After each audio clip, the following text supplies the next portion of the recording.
whichever way you look at it, you know, Prince Harry and Meghan Markle have done a lot of damage to the British monarchy. Let's not forget, it's not just their docu-series and, of course, his book, and then the tell-all interview with Oprah Winfrey, but it's the online things, you know, the ongoing battles that seemingly are trying to disrupt what should be a celebratory year, particularly for our King, King Charles III. And also what's interesting is it really does show no sign in letting up. The recent events with the comedy series for Central Comedy Channel, South Park, basically have really highlighted just how ridiculous Harry and Meghan's plight since leaving 2.5 years ago now have become. But now this particular thing looks set to disrupt the forthcoming coronation on May the 6th here in the very heart of London. As ever though, let me explain. Hi, good morning. Neil Sean here. Nice to see you. I hope you're all keeping well. Now, it's interesting, this story, as I say, because it's really escalated. We told you a couple of days ago about how Harry and Meghan were having their legal eagles look over that particular episode. There's no chance. I mean, you know, they don't name them. They're just alluding to the fact. It's as simple as that. And also, when you consider exactly what other people have written in the public domain about them, then it seems a bit contrite, doesn't it, to go after a comedy show that really is just poking fun.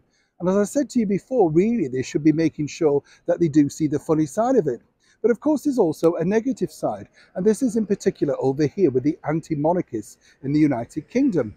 A group which is already planning to uprise on Coronation Day and now planning to take on the mantle which has been trumpeted by that particular comedy show.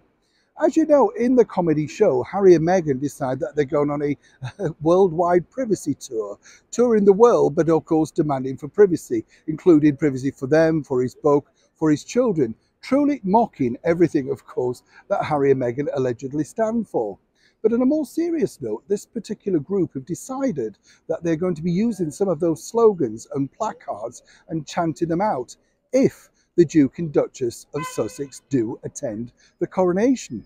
Now, this is just going to be farcical, isn't it, when you think about it on a bigger scale, because even before that particular episode was aired, lots of people did not want to see the return of Harry and Meghan, understandably, after the book and all the other things.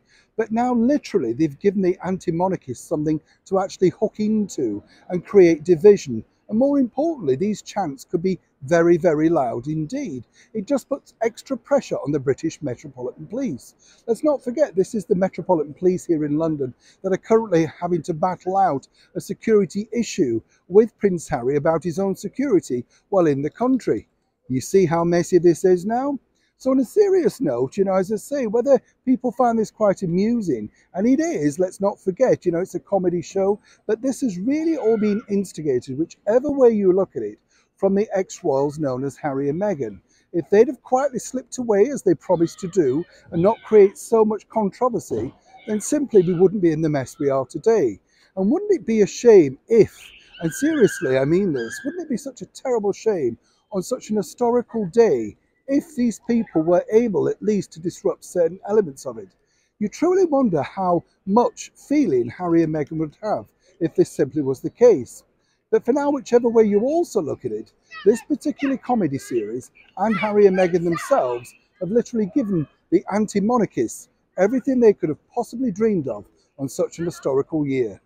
Incredible to think, is it not? Neil Sean in the very heart of London.